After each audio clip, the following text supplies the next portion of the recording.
السلام علیکم ورحمۃ اللہ وبرکاتہ۔ امید کرتا ہوں سب خیریت سے ہوں گے۔ میں ہوں قاری غلام مصطفیٰ۔ آپ دیکھ رہے ہیں لرن قرآن ود قاری غلام مصطفیٰ۔ ایک نیا سبق لے کر حاضر ہوں سورۃ البقرہ آیت نمبر 249 اور 250۔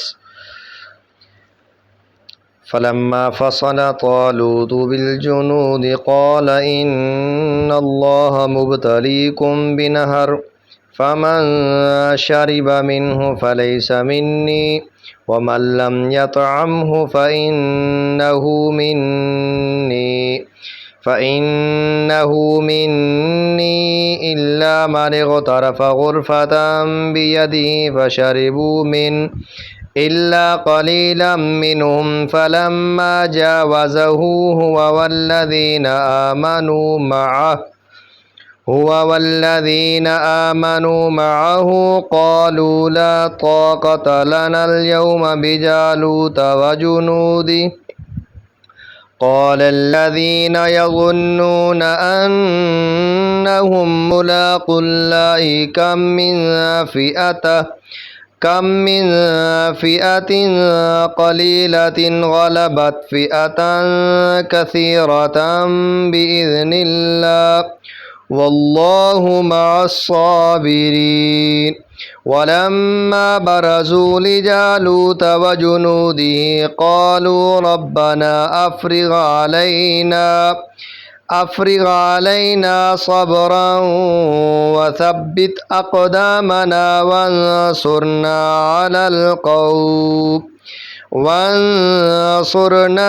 القوم الكافرين۔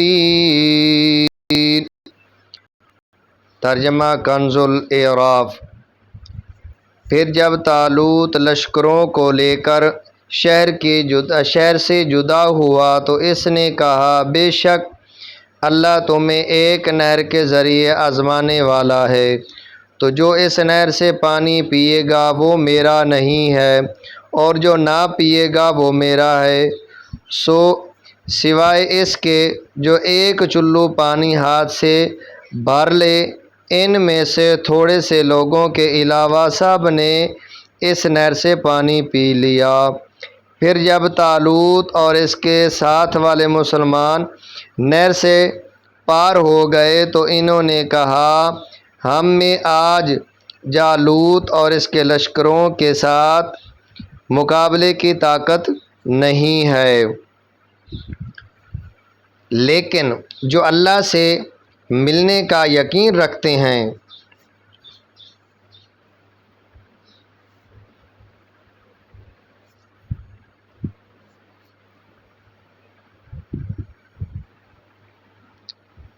مسلمان نہر سے پار ہو گئے تو انہوں نے کہا ہم میں آج جالوت اور اس کے لشکروں کے ساتھ مقابلے کی طاقت نہیں ہے، لیکن جو اللہ سے ملنے کا یقین رکھتے تھے انہوں نے کہا بہت دفعہ چھوٹی جماعت اللہ کے حکم سے بڑی جماعت پر غالب آئی ہے اور اللہ صبر کرنے والوں کے ساتھ ہے۔ پھر جب وہ جالوت اور اس کے لشکروں کے سامنے آئے تو انہوں نے عرض کی اے ہمارے رب ہم پر صبر ڈال دے اور ہمیں ثابت قدمی عطا فرما اور کافر قوم کے مقابلے میں ہماری مدد فرما۔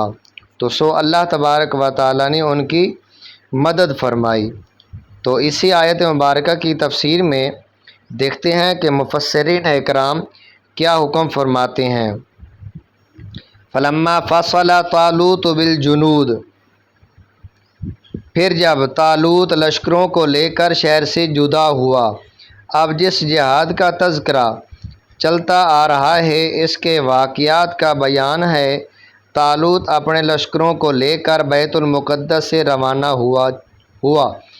چونکہ بنی اسرائیل کا یہ سفر جہاد سخت گرمی میں تھا، لہذا جب گرمی کی وجہ سے ان مجاہدین کو سخت پیاس لگی تو طالوت نے انہیں خبر دی کہ عن قریب ایک نہر آئے گی، مگر یہ تمہاری امتحان کا وقت ہے، اس میں سے پانی نہ پینا۔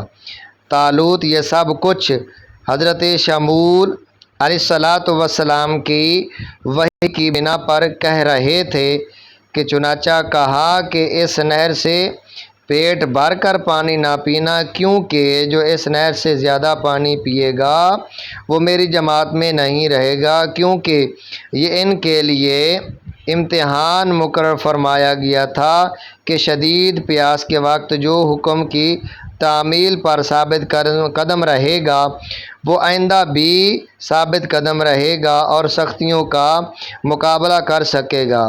جو اس وقت اپنی خواہش سے مغلوب ہو کر نافرمانی کرے گا وہ آئندہ کی سختیوں کو کیسے برداشت کرے گا۔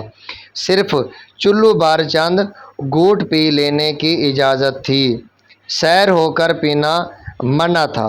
پھر جب وہ نہر آ گئی تو لوگوں کی اکثریت امتحان میں ناکام ہو گئی اور انہوں نے جی بھر کر پانی پیا۔ صرف 313 افراد ثابت قدم رہے، انہوں نے صبر کیا اور انہوں نے ایک چلو پر گزارا کر لیا۔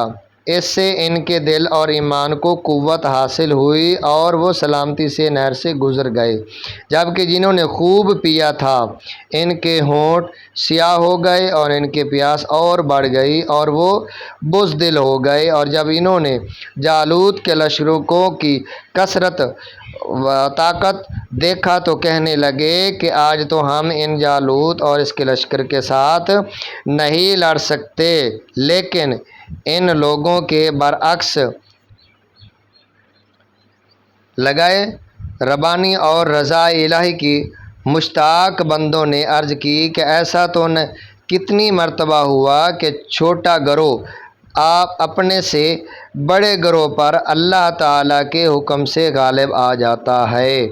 اللہ تعالیٰ تو صبر کرنے والوں کے ساتھ ہے۔ چنانچہ پھر جب لشکر آمنے سامنے آئے تو لشکر مومنین کے ثابت قدم مجاہدوں نے بارگاہ الہی میں دعا کی کہ اے اللہ ہمیں دشمن کے مقابلے میں میدان جنگ میں صبر کی توفیق دے اور ہمیں ثابت قدمی نصیب فرما اور کافروں کے مقابلے میں ہمیں اپنی حمایت اور نصرت عطا فرما۔ یہ ہے اللہ تبارک و تعالیٰ کے اوپر بھروسہ کرنا، ایمان لانا اور یقین کے ساتھ بیٹھ جانا۔ ایک اور آیت مبارکہ ہے وَأُفَوِّضُ أَمْرِي إِلَى اللَّهِ إِنَّ اللَّهَ بَصِيرٌ بِالْعِبَادِ، کہ یعنی جو بھی میرا معاملہ ہے وہ اللہ تبارک و تعالیٰ کے سپرد ہے۔ اللہ تبارک و تعالیٰ عمل کی توفیق عطا فرمائے، اللہ تبارک و تعالیٰ نیک اعمال کرنے کی توفیق عطا فرمائے، 5 گانا پابندی کے ساتھ نماز پڑھنے کی توفیق عطا فرمائے، آمین۔ وآخر دعوانا ان الحمد للہ رب العالمین۔